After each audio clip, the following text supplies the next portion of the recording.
আমি এই তিনটা ঢাপ কিনে নিলাম 3000 টাকা দিয়ে। এই তিনটা ঢাপ আমি 3000 টাকা দিয়ে কিনে নিচ্ছি।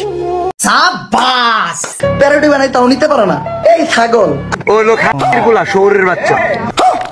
এটাই বাস্তব। আমি ইউটিউবে ভিডিও বানাই ইউটিউবে খেলো আমার লগে তা পারবো না। रुको जरा सबर करो। গাইস আমাদের ইউটিউবে এবং ফেসবুকে দুজন হ্যাডাম বাবা আছে। এই হ্যাডাম বাবা দুজনের জন্য আমরা দাঁড়াতে পারছি না ইউটিউব এবং ফেসবুকে। 2 দিন পর পর কার কত ফ্যান বেস আছে এটা নিয়ে চলে তর্ক বিতর্ক। বিলাল অনেকের আব্বা কন্টেন্ট।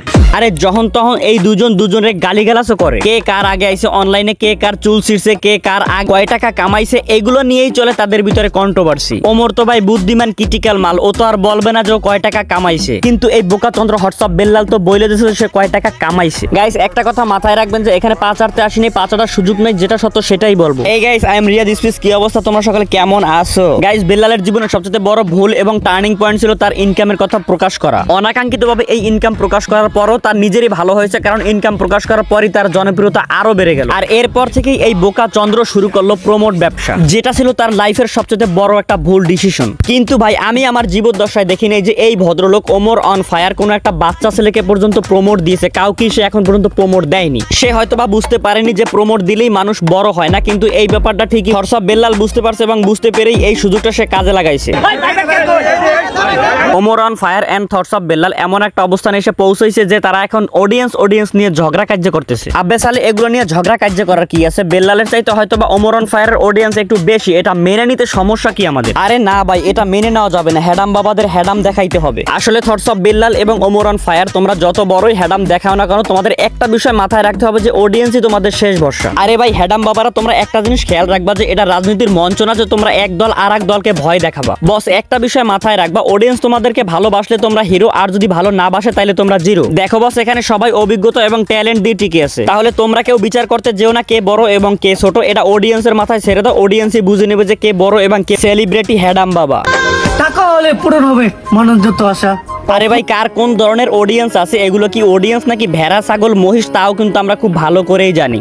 মনোযোগ দিয়ে দেখেন কিন্তু ফ্যামিলির সাথে ভিডিও দেখেন না, কিছু একটা আসতেছে। আর কার ভিডিও কতটুকু শালীন, কতটুকু ভদ্রতা বজায় রাখে, কতটুকু মানুষকে শিক্ষা দেয়, মানুষকে অনুপ্রেরণা দেয় এবং মোটিভেট করে, তা আমরা খুব ভালো করেই জানি। কারণ এই ধরনের ভিডিও এমন মোটিভেট করে যে ফ্যামিলির সাথেই দেখা যাবে না। শহরের বাচ্চা।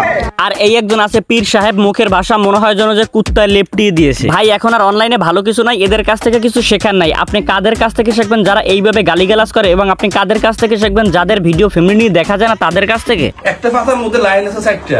এই বইটার দাম 1000 টাকা হয় কেমনে? যেখানে হাদিসের বই বিক্রি হয় 200 টাকা 250 টাকা, হযরত মুহাম্মদ সাল্লাল্লাহু আলাইহি সাল্লামের জীবনী বিক্রি হয় 200 টাকা 250 টাকায়, সেখানে এইসব গোবর মার্কা হোয়াটসঅ্যাপ বেল্লালের বই বিক্রি হয় 1000 টাকায়। আমি কথা দিয়ে কথা রেখেছি। আর তার উজবুক ভক্তরা এই বইগুলো 1000 টাকায় কিনে নিয়ে তারপরে পূজা করে, প্রেম পূজা করে। আর এই প্রেম পূজা করলেই ভিউ, আর প্রেম পূজা করলেই হোয়াটসঅ্যাপ বেল্লালের নাম নিলেই নাকি মিলিয়ন হয়ে যায়। এখন একটাবার চিন্তা করেন যে আমরা কতটা আজাইরা যে এইসব আলবালসাল উজবুক কন্টেন্ট ক্রিয়েটররা আমাদেরকে যেই কন্টেন্ট খাওয়ায় আমরা সেইটাই খাইতেছি নিরিবিলি। আমরা আসলে বোঝার চেষ্টা করতেছি না যে কোনটা সঠিক এবং কোনটা ভুল এবং আমাদের স্বাস্থ্যের জন্য খারাপ। আমি কিন্তু পুরো বাংলাদেশে একা ঘুরি, মানে আমার যদি কেউ কিছু কয় না হ্যাঁ মনে ভাঙ্গা লাগবে এরকম একটা অবস্থা। আরে বাবা খাইছে কি বুঝেন দিতাম ছাড়া, পোলাপান বাপের খাইয়ে তার জন্য নাকি কি করবে। এই জমানায় ভাইয়ে ভাইরে জিগায় না, বাপের ছেলে জিগায় না, আর সে আসছে অডিয়েন্স নিয়ে। আরে বাবালা তুমি পিনিকে আসো, লেবু খাও লেবু খাও। আমরা বেচলে ব্যবসায়ী আর ওরা বেচলে বিজনেসম্যান। আরে বাবা এক একজনের অডিয়েন্স গুলো কি মানে অডিয়েন্স না, শিষ্য মানে ওই যে চেলা বেলা মানে চামচা গুলো থাকে না, এই আর কি। গাইস আজকের ভিডিও এই পর্যন্তই। যদি ভিডিওটি ভালো লেগে থাকে তাহলে অবশ্যই একটি লাইক দিয়ে এবং ফটাফট সামাজিক কাজগুলো করতে লেগে পড়ুন চ্যানেলটি সাবস্ক্রাইব করে।